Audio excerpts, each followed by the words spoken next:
हर खबर पर होगी आपकी पकड़। डाउनलोड कीजिए एबीपी लाइव ऐप।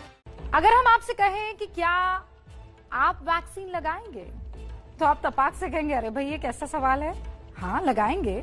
लेकिन अगर आपको ये कहा जाए कि नहीं, वैक्सीन आपको नहीं लगेगी, तो आपकी क्या प्रतिक्रिया होगी? इस सवाल में कल्पना जरूर है, लेकिन ये स्थिति आने वाली है। यह हाइपोथेटिकल सवाल नहीं है, क्योंकि सरकार का कहना है कि वो देश के सारे लोगों का टीकाकरण नहीं करवाएगी। तो फिर सवाल ये भी है कि टीकाकरण किस आधार पर होगा? क्या सरकार जिन 25-30 करोड़ लोगों का जिक्र कर रही है, जिनका टीकाकरण करवाने का दावा कर रही है, उन्हीं का टीकाकरण होगा, या फिर इस लिस्ट में और भी लोगों को शामिल किया जा सकता है? और सबसे बड़ा सवाल, छोड़ा किसे जाएगा?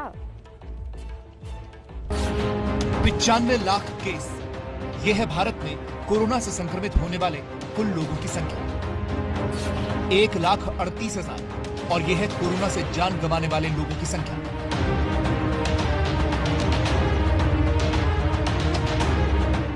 अमेरिका के बाद भारत में ही कोरोना का सबसे ज्यादा कहर है। इसलिए आबादी के लिहाज से भारत में जल्द से जल्द कोरोना की वैक्सीन लगनी चाहिए।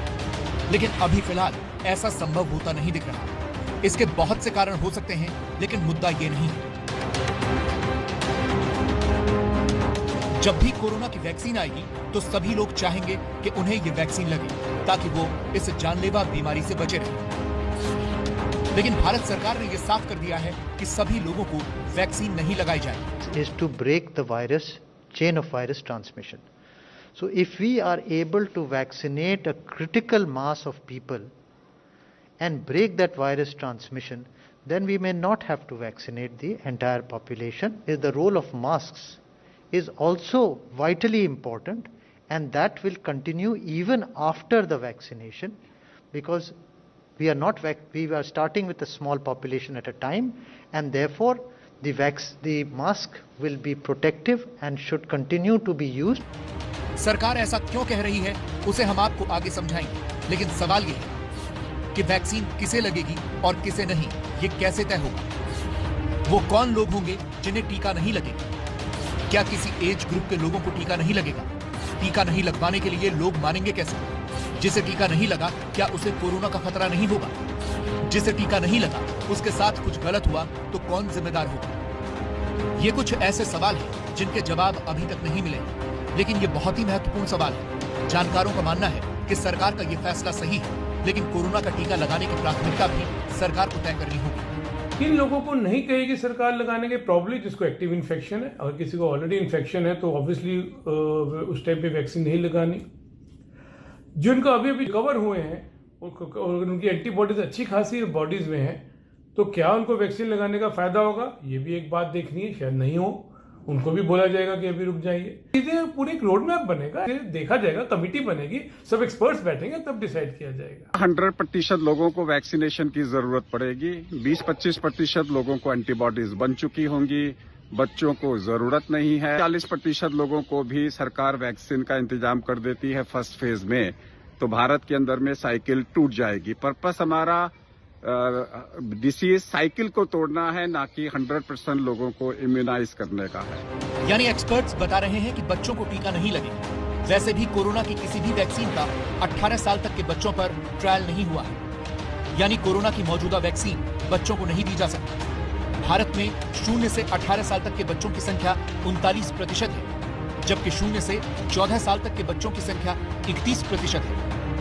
यानी अगर 14 साल तक के बच्चों को वैक्सीन नहीं दी गई तो भारत की 70% आबादी को वैक्सीन देनी होगी। इसके अलावा जिन लोगों को कोरोना हो चुका है, उन्हें भी ये वैक्सीन देने की संभावना कम है। हालांकि अभी पूरी दुनिया के वैज्ञानिक इस मुद्दे पर चर्चा कर रहे हैं।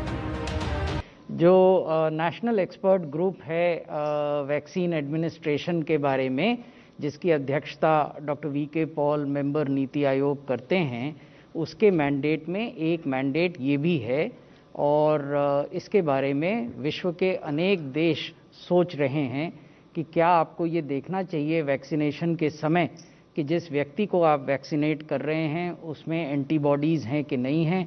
इस पर कोई अंतिम निर्णय अभी नहीं हुआ है, लेकिन ये वैज्ञानिक कम्युनिटी में भी और देशों के बीच भी चर्चा का विषय है। ये फैसला WHO को लेना है कि कोरोना से ठीक हो चुके लोगों को वैक्सीन लगेगी या नहीं, लेकिन जानकारों का मानना है कि उन्हें जरूरत नहीं पड़ेगी।